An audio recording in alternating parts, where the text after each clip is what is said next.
നമസ്കാരം. ബ്ലിങ്കിലേക്ക് സ്വാഗതം. മേയർ ആര്യയ്ക്കും ആശാനുമിടയിൽ വീണയ്ക്കെന്ത് കാര്യം? ആശാൻ അക്ഷരമൊന്നു പിഴച്ചാൽ 51 പിഴയ്ക്കും ശിഷ്യന് എന്നാണല്ലോ. ആശാന് പക്ഷെ പിഴച്ചത് ഒന്നല്ല, 51 ആദ്യമേ തന്നെ അങ്ങ് പിഴച്ചു. വായി തുറന്ന വിടുവായത്തരം മാത്രം പറയുന്ന ഒരു ജീവി, അതാണ് നമ്മുടെ മണി ആശാൻ. ആശാനെ പെണ്ടിത്തരം പറയരുത് ആശാനെ എന്ന് ജനവും പറയും.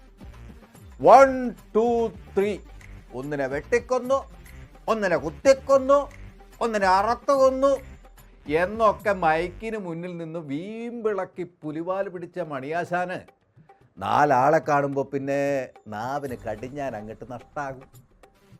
ചക്കിക്കൊത്ത ചങ്കരൻ എന്ന പോലെ സൈദ്ധാന്തിക മാനദണ്ഡങ്ങൾ കൊണ്ട് തൂറി മെഴുകി പാർട്ടി സെക്രട്ടറിയും വരും ന്യായീകരിക്കാൻ.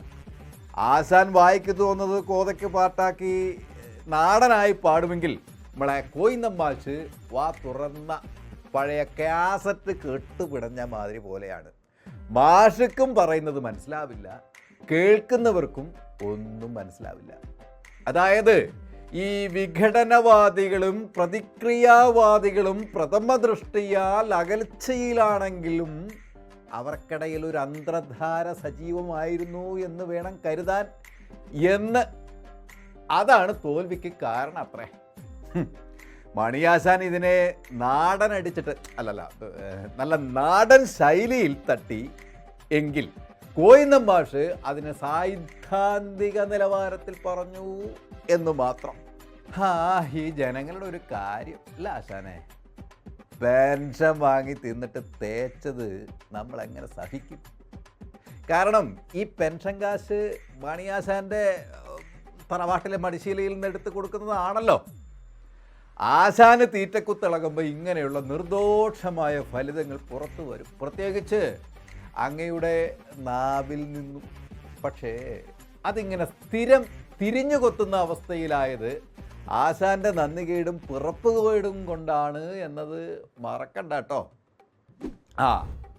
വീട്ടിലെ കാരണവർക്ക് അടുപ്പിലും ആവാ എന്നത് അത് പണ്ട് കാലം മാറി CPM മറന്നുപോയല്ലേ.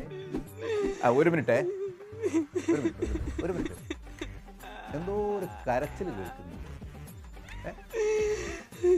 ഒരു സ്ത്രീയുടെ അലമുറയിടുന്ന കരച്ചിലല്ലേ ഇത്? അയ്യോ, നമ്മളെ മേറേച്ചിയല്ലേ ഇത്?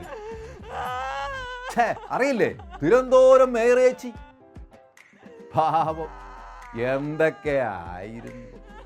മലപ്പുറം കത്തി, കൊണ്ടോട്ടി മൂസ, ചൊറിയൻ ചേമ്പ്, നിറഞ്ഞ അഹങ്കാരം, മുറ്റിയ പൂച്ചം. ഇപ്പോഴോ പുഷ്പമേ, അധിക തുങ്ക പദത്തിലെത്ര ശോഭിച്ചിരുന്നു രാജ്ഞി കണക്കയെ നീ. ശ്രീഭൂവിലസ്ഥിര സംശയം ഇന്നു നിന്റെ യാ ഭൂതി അങ്ങ് പുനരങ്ങു കിടപ്പിതോർത്താൽ. കുമാരനാശാന്റെ വീണപ്പൂ പോലെയായി. സിംഹാസനത്തിൽ കയറിയപ്പോൾ ചേച്ചീൻ്റെ ഭാവം ഒന്ന് കാണേണ്ടത് തന്നെയായിരുന്നു. ഇപ്പോഴോ കുമാരാശൻ പാടി വെച്ചതുപോലെ ആയി. നമ്മുടെ ഏച്ചിക്ക് അയൽവക്കക്കാരോടടക്കം ഒരു തരം ചിറികോട്ടിയ പുച്ഛമാണ് എന്നാണ് ആളോട് പറയുന്നത്. ഈ പുച്ഛത്തിൻ്റെ കാര്യത്തിൽ, അഹങ്കാരത്തിൻ്റെ കാര്യത്തിലൊക്കെ PhD-കാരിയായ ചിന്താ ജെറോമിനെ തോൽപ്പിക്കും ആര്യച്ചി എന്നാണ് ഈ അയൽവക്കക്കാരുടെ ഒക്കെ ഒരു പറച്ചിൽ. ഇപ്പോഴോ കണ്ടങ്ങിരിക്കും ജനങ്ങളെ കണ്ടില്ലെന്നു വരുത്തുന്നതും ഭവാൻ. വർഷങ്ങളായി BJP കിണഞ്ഞ് പരിശ്രമിച്ചിട്ടും തിരുവനന്തപുരം കോർപ്പറേഷനിൽ ഒരു ഇലയനക്കാൻ പോലും സാധിക്കാത്ത BJPക്ക് ആര്യ രാജേന്ദ്രൻ വെറും 5 വർഷം കൊണ്ട് കോർപ്പറേഷൻ മുഴുവനായിട്ട് അങ്ങോട്ട് നൽകി, പതിച്ച് നൽകി. നന്ദിയുണ്ടേ ആര്യച്ചി, നന്ദിയുണ്ട്. നമുക്കൊരു മുങ്ങിയ കപ്പലുണ്ടായിരുന്നു കേട്ടോ. അതിലെ കപ്പിത്താനെ താങ്ങി നിർത്തിയ ഒരു സെത്തി ഉണ്ടായിരുന്നു. ആരാന്നറിയില്ലേ? ആരോഗ്യരംഗത്ത് അഭൂതപൂർവമായ വളർച്ച കൊണ്ടുവന്ന മന്ത്രി മാഡം അവരെ ഇപ്പം കാണാനില്ല കേട്ടോ. എവിടെ പോയി എന്തോ. കേരളത്തിലെ മെഡിക്കൽ കോളേജ് അടക്കമുള്ള ആരോഗ്യരംഗം അടിയന്തര ഓപ്പറേഷൻ സാമഗ്രികൾ ഇല്ലാതെ രോഗികൾ പിടയുമ്പോൾ മന്ത്രിമാടത്തെ കാണാതാവുന്നത് അത്ര ശരിയല്ല എന്നാണ് പാർട്ടിക്കാരിൽ തന്നെയുള്ള ചർച്ച. ഇതൊന്നും ഞാൻ പറയുന്നതല്ല. മന്ത്രി ബാലഗോപാലുമായുള്ള ഒരു യുദ്ധം നടന്നതിന് ശേഷമാണ് മന്ത്രി വീണാ മന്ത്രിയെ കാണാതാവുന്നത്.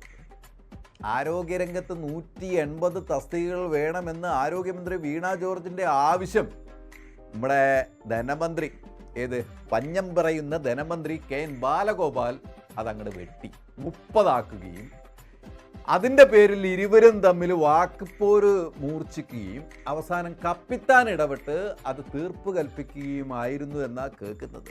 ഈ ആരോഗ്യമന്ത്രി ഇല്ലാത്തത് കൊണ്ട് ആരോഗ്യരംഗത്ത് നിന്നും അപായ സൂചനകളൊന്നും ഇപ്പോൾ കേൾക്കാനുമില്ല.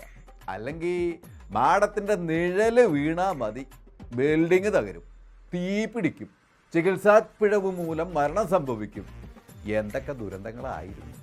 ഇപ്പോൾ ഇതാ മാടത്തിനെ കാണാനുമില്ല, ആരോഗ്യരംഗത്ത് ഒരു കുഴപ്പമില്ല. വലിയ കുഴപ്പമില്ലാതെ ആശുപത്രികളൊക്കെ പോകുന്നുണ്ട് ഇപ്പോൾ. അല്ല, നിങ്ങൾക്ക് മാടത്തിനെ കാണാതെ ഒരു ആശങ്കയില്ലേ? ഇനി അഥവാ ഏതെങ്കിലും കോണിൽ കണ്ടാൽ നിങ്ങൾ ബ്ലിങ്കിനെ ഒന്ന് അറിയിക്കണേ. വഴിമാറി പോകാലോ എന്ന് കരുതിയാ. വെറുതെ എന്തിനാ മാൻഡ്രേക്കിനെ വില കൊടുത്ത് വാങ്ങുന്നത്? ബ്ലിങ്ക് തുടരും. കൂടുതൽ വാർത്തകൾക്കും വിശേഷങ്ങൾക്കും ഞങ്ങളുടെ channel like, share and subscribe ചെയ്യുക. കൂടാതെ സബ്സ്ക്രൈബ് ബട്ടണിലെ ബെല്ലൈക്കൺ എനേബിൾ ചെയ്യാനും മറക്കരുത്.